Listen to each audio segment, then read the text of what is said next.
Welcome to the Coven Chat. Thank you for joining me here at the Maiden Circle Coven Chat podcast, where we talk all things witchy, spiritual, and human. Hello, merry meet, and welcome. Thank you so much for being here. In this episode, we are talking about the altar, specifically the witch's altar, but we may address other altars throughout the episode. I'll share a little bit about what's on my own personal altar, and I encourage you to write in and share with me about yours. Before we get into it though, I'd like to read a poem called The Altar by George Herbert. This poem is only 16 lines long, and according to georgeherbert.org.uk, many books and papers have been written about these lines. Quote, "It is a work that demonstrates George Herbert's rich poetic skills like few others, and no doubt he would have been justifiably proud of it." I came across this poem while doing just a basic Google search, and when I read it, I was simply drawn into it. It's a beautiful poem, and I hope you enjoy it. It's also interesting to note that the poem itself is shaped like a traditional pulpit altar. So here is The Altar by George Herbert. A broken altar, Lord, thy servant rears, made of a heart and cemented with tears, whose parts are as thy hand did frame, no workman's tool hath touched the same. A heart alone is such a stone, as nothing but thy power doth cut, wherefore each part of my hard heart meets in this frame, to praise thy name, that, if I chance to hold my peace, these stones to praise thee may not cease. O let thy blessed sacrifice be mine, and sanctify this altar to be thine. There are a few different ways people can interpret this poem, which is why there are so many things written about it. The way I hear and feel it may not align with the way you hear and feel it. I recommend checking out not only the George Herbert official website, but also a very thorough breakdown of the poem from YouTube, both which I'll link in the description. So with that, let's move on to our fun fact of the day. Pagan fun fact. Here's your fun facts now. When discussing the altar, especially the witch's altar, and more specifically the Wiccan altar, you're bound to hear the word athame. And even in last week's episode, when we read the Witch's Creed, we came across the term the athame. It is pronounced athem in the Creed simply for poetic flow, but in general, you're going to hear it called athame or athame. According to mythologian.net, the word athame comes from the Latin word artavus, as well as the French word artham, both meaning essentially a small knife that is used to cut pen quills. It was first mentioned in the manuscripts from the Key of Solomon, an ancient grimoire. Again, according to Mythologian, there are some practitioners of modern witchcraft who believe that Gerald Gardner was the first to use the word, but I haven't been able to find any confirmation for that. So what is an athame? Essentially, it's a small knife, as the definition would imply. I first learned that an athame was a small knife, usually with two-sided blades, so it was sharp on either side, and it typically had a black handle. This was when I was learning about traditional witchcraft, though over the years, this has changed drastically. Modern witchcraft has allowed for a lot more variety in our tools. When I was learning about the athame, I also learned about another type of blade that is used in ritual that we don't hear about that much, called the boline, which is usually a bone-handled curved knife. Both knives were essential for a witch's altar because one was for cutting and one was not. The athame essentially served like a wand. You could use it to create a sacred circle, you could use it to draw sigils in the air, you could use it to anoint things, but you were not to use it to cut things. You were not to use it to cause any sort of harm or destruction to other things. It was and is still used as a way to direct energy to direct magic. The curved bowline is what you would use to cut things. You'd cut herbs, you'd cut ritual tools, you'd carve in your candles, but your athame should never be used to physically cut anything. There are some traditions where the athame or the knife represents fire, although I don't know those traditions. I have always been taught and understood it as a symbol of air. Even in the tarot, the knives, the blades, the swords, they tend to represent air, whereas wands tend to be the representation of fire.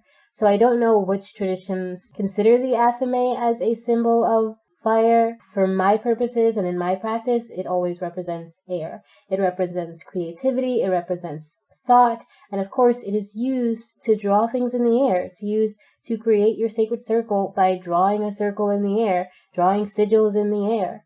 Back to Mythologian, they suggest that it's associated with fire because fire is used during the forging process.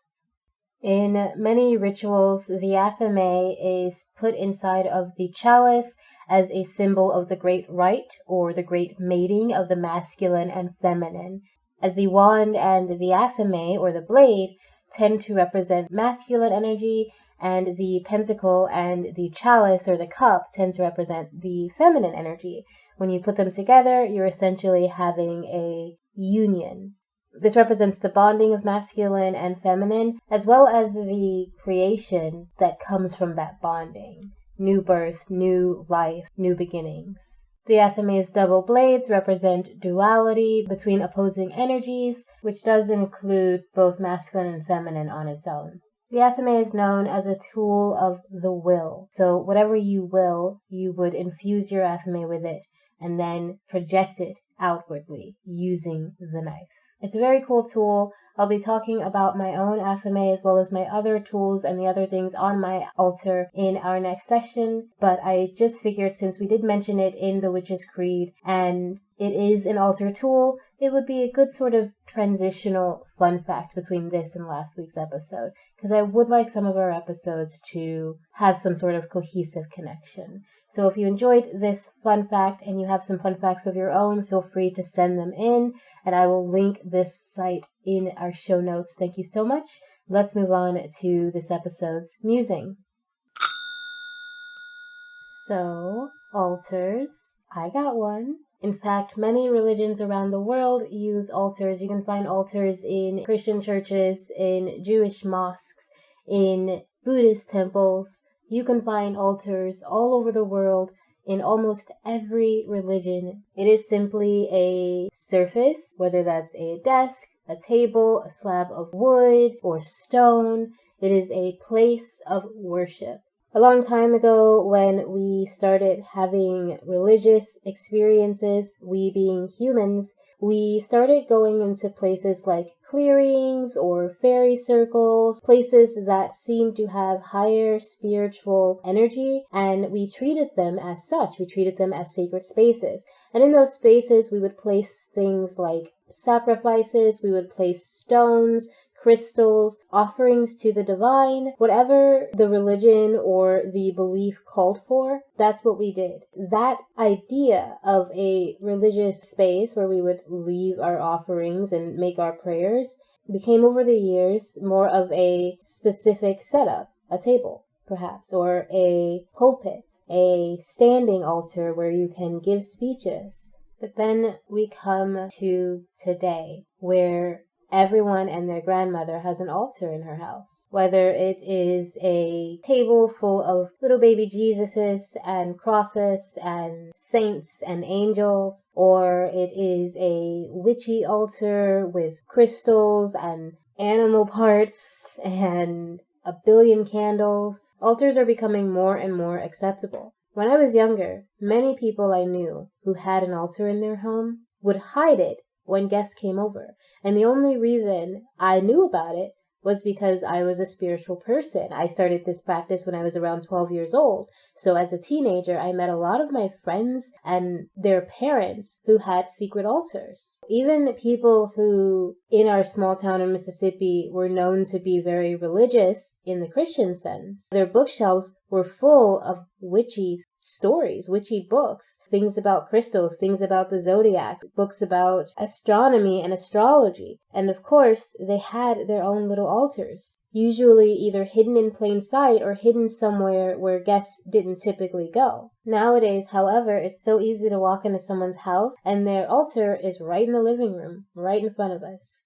I think this shift has come with the opening of minds, with the acceptance of things that people don't understand, and despite all the things going on in the world, I do think this is a sign of positive progress, at least for religious acceptance. So now we are free to have our altars out in the open. Mine sits in my living room, and I'd like to share with you a bit about what's on it. So I do have the typical altar things that you learn about when you're first starting out in Wicca.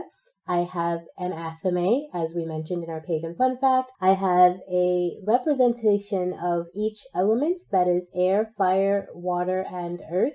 I used to have a chalice. It was an antique glass cup, this little shot glass sized thing that was green and gorgeous that I got after my grandmother passed away. It was one of the only things I took from her apartment after she passed. And my cats actually broke it. So I still have the metal part, but I don't actually have the glass cup part. And so it's no longer on my altar. And I guess I haven't found the right kind of replacement for it. I have a pentagram, which is a 5-pointed star on my altar. Many altars will have either a pentagram or a pentacle, which is the star with a circle around it. And I don't actually remember where I got mine. I've had it for so many years. It's this industrial-looking heavy piece of metal that I painted with silver to illustrate the star. Another thing I have on my altar that I don't usually keep on my altar is a wand. I have a few wands that I've made over the years or procured in different ways. One is actually a stick that a kid gave to me when I was working a job years ago at this cupcake place. This little kid came in and he was so enthusiastic and so excited about his day, and he had a few sticks, and he had this one stick that was really pretty, and he just gave it to me. And I was like, is this for me? And he was like, yes, it's for you. Here's my stick. And it was the perfect little stick. You know, it tapered at the end and it felt like a wand. So I took it home and I used the same silver paint that I used on my pentacle. And I painted the tip of the stick, the end of the wand where it would point outward. And I wrapped the handle in red thread because at that time I was feeling a very red energy. I was feeling that I needed a boost in power. I needed a boost in passion. So I wrapped the handle with red thread, and I've had that wand for many years now. Some years later, a friend and I made maypoles, and instead of burning my pretty maypole and throwing it in the fire, which would be the tradition, I just kept it and used it as a wand every now and then. I'm not much of a wand user in ritual, but it's nice to have them when I need them. Then back in November, I went to an event and came home with an orgonite wand made by Sabrina Sahara, who we've had on the show before. She is an extremely talented creator. You should absolutely check out her things. I'll link her in the description as well in case you are interested, but she makes wands. I've mentioned that I now have a Hamza on my altar, thanks again to Sabrina. So the orgonite wand was a bit of a mistake because I knocked it over. I don't remember exactly what I was doing. I think it was my butt, but I knocked it over and it broke in half. And so it felt right that I should be the one to receive it. So I have it now, and it does actually sit on my altar, partially as a reminder for me to someday fix it because I still have it in sort of two pieces, but also it just fits. It's pretty, it's comforting to hold and really pleasant to look at. It sparks joy, as they say. So now I have a wand on my altar. The other ones that I own are elsewhere in my home. They do not sit on the altar. And as I just mentioned, I have the orgonite Hamza on my altar, which, if you don't remember what that is, it's a protective symbol of a hand. I did mention it a few episodes back in our tarot episode, so go check that out if you'd like to learn more about the Hamza. Right beside my Hamza is a small metal or stone statue of the goddess Athena, and behind her is a wax candle statue of an owl. These two came in a witchy mystery box that I got 8 or 9 years ago. They've been on my altar ever since. I never intend to burn the candle or melt my owl. I love him. And I am often asking Athena for guidance. I frequently go to her and pet her head or something just to connect with her. I often ask her just to keep me balanced and to give me wisdom when needed and to help me navigate life. On the other side of the Hamza is the pentagram that I just mentioned. On top of the pentagram is a donor's coin with an angel on it. So before the pandemic and a little bit afterwards, until I couldn't anymore, I was donating monthly to UNICEF. After you donate a certain amount, they'll send you these coins in the mail, and there's just these little golden coins with angels on them. And the first one I got, I just found to be adorable, and it felt special, and it felt good to know that I was helping people or helping other people do something good for others. So I placed the angel onto my altar. It had a few different locations around my home before it landed on the pentacle, and that's where it has lived ever since. Right beside that, I have a little clay hand holding up an obsidian egg. I made the hand myself out of polymer clay, and the egg was gifted to me. So it's obsidian stone shaped like an egg, in case that's unclear. Beside that, I have my athame. So my athame is not the traditional two-sided blade with a black handle. It is a pink iridescent folding blade or switchblade that was gifted to me sometime in 2014. I used to carry it around with me for good luck, and then one day I realized I no longer had an athame on my altar. My older athames that I had, which were also typically pink and typically either switchblades or some other kind of fancy blade, they were all lost over time. So I needed one, and I realized I had this cute knife that had been given to me, so I used it, and it has lived on my altar ever since. In the corner of my altar, I have a small container that I believe used to hold perfume that now holds my homemade anointing oil. So it's an oil with a bunch of herbs in it that I don't even remember exactly what they were. I know there was lavender and mugwort and some other stuff, but it is an anointing oil that I use anytime I do tarot readings. I put it on my hands. Anytime I'm doing a heavy ritual, anytime I am dressing candles, this oil is probably going to be involved. I actually have 2 bottles of it. I have the one that sits on my altar that is generally decorative. I will sometimes use the oil that's in that bottle for decorating candles, but I also have a bottle with a bigger mouth that is easier to apply the oil with that sits on a shelf above my altar, because my altar, even though it is this one dresser type thing, isn't the only thing in my altar space, which includes a window ledge and the aforementioned shelf. Kinda wish I could include a picture here, but hopefully your imagination is doing enough of the work for you. As I mentioned, I also have symbols of the elements on my altar. So for air, I have a purple ribbon. Again, I don't remember where it came from. I've had it for a very long time, but I have a lovely purple ribbon, both to represent the element of air as well as the connection with my crown chakra and my third eye. I have a little blue-green aquarium stone to represent water, which I got at medieval times in Illinois after a toilet man stuck it in my belly button. To represent earth, I have an oyster shell that I got while out eating one day, and I just thought it was a really pretty and well-shaped shell that I generally fill with sea salt. The sea salt is meant to represent not only the earth, the ground, but also the ocean, which is the largest source of salt in the world. And for fire, I have a small nondescript pack of matches. The pack itself is all white. There's no branding on it. I don't know where it came from. I've had it, again, for many years. And I don't actually use the matches. They are simply representative of the element. And last but never least is my Book of Shadows. My Book of Shadows holds all of my rituals. It holds tarot spreads. It holds a handful of the texts and poetic works that are commonly used in Wicca, including the one we read last week, The Witch's Creed. These are the things that live permanently on my altar, and you are likely to find on any other Wiccan altar. Again, there are many different religions that use altars. Not all of them are Wiccan, so you won't find exactly the same things on those altars. You're also not likely to find the exact same things in other Wiccan and pagan altars, although you're bound to find many similarities, as these tend to be the standard.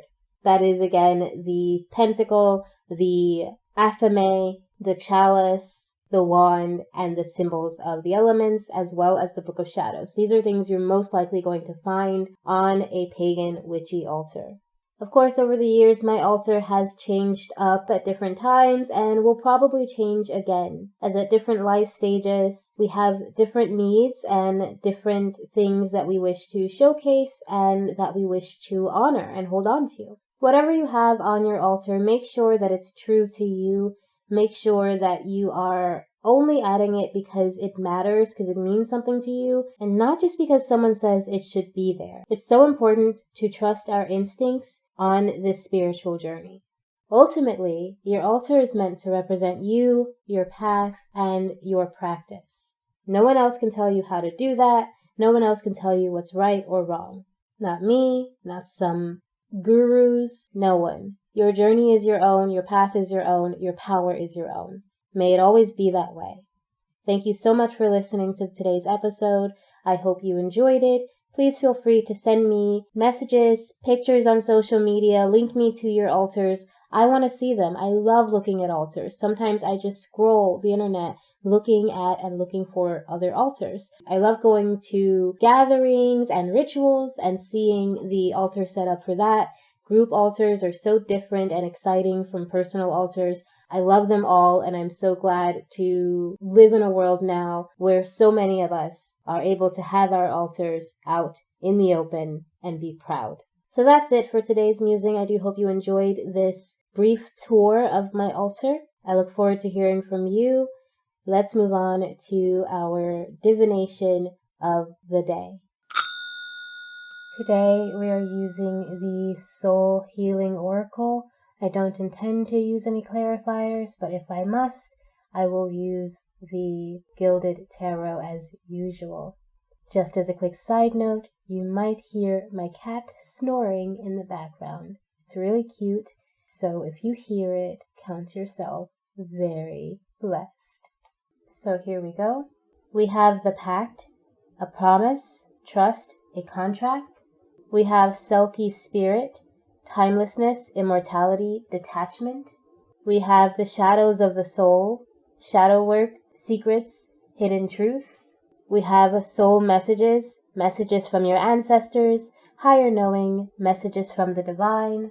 We have the Girl, feminine energy, youthful thoughtfulness. And that's it. On the bottom of the deck, we have the Soul Needs Air, breathe, flow, release.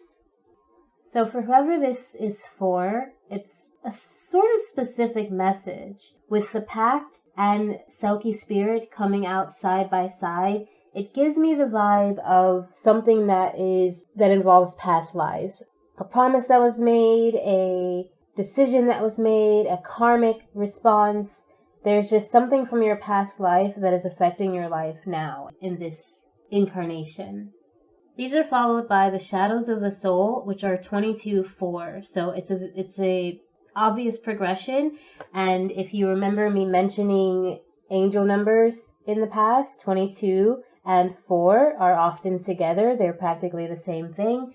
So whatever soul messages you'll be receiving this week have to do with something being revealed. You may receive a message of something that you thought was true being untrue, or vice versa. And you're going to need to take some time to really think about it. You're going to need to respond in an open and gentle way.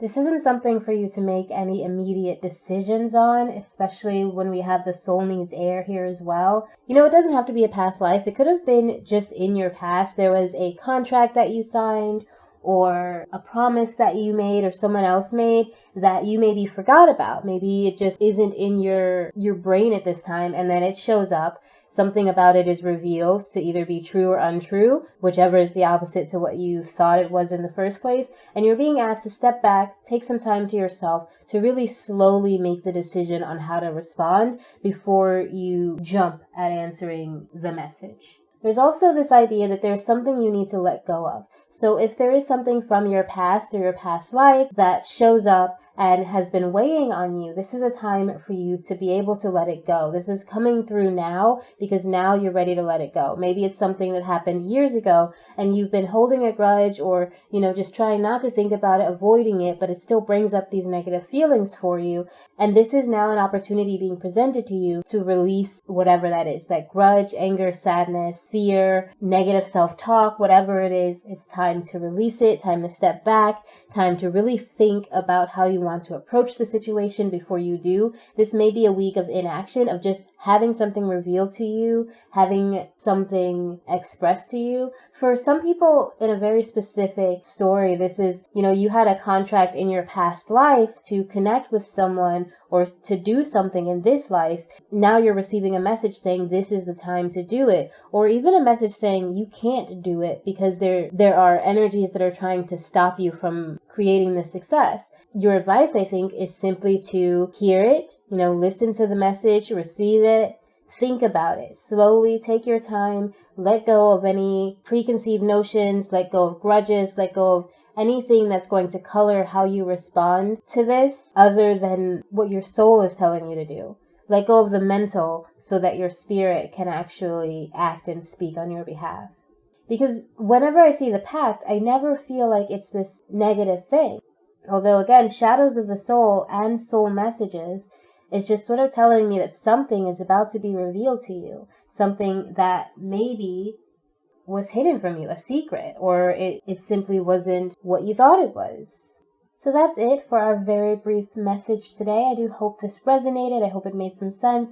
Just to summarize it all once more, there is a pact, a promise, a contract, something from your past or a past life that has now shown up with a message that has revealed a new truth to you. And this week you are being advised to take in that message, take in that truth, and sit with it for a while before taking any action, before responding, before making any direct choices. You're also being asked to let go of things that may affect this choice in a negative sense, and to be a lot more open-minded with that youthful on the girl there, to just be open-minded and let in whatever this message is, sit with it for a while. And I guess we'll see what our next steps are if I'm reading for you again next week. If this is the only time I'm connecting with your energy, I wish you well. I send you all the love in the world and all the love in my heart. I wish you a million blessings. And if I do speak to you again, I wish you the same. Thank you so, so much for being a part of Maiden Circle and for joining me on the Coven path and for being a part of the Coven chat. So until next time, love and blessings. Bye now.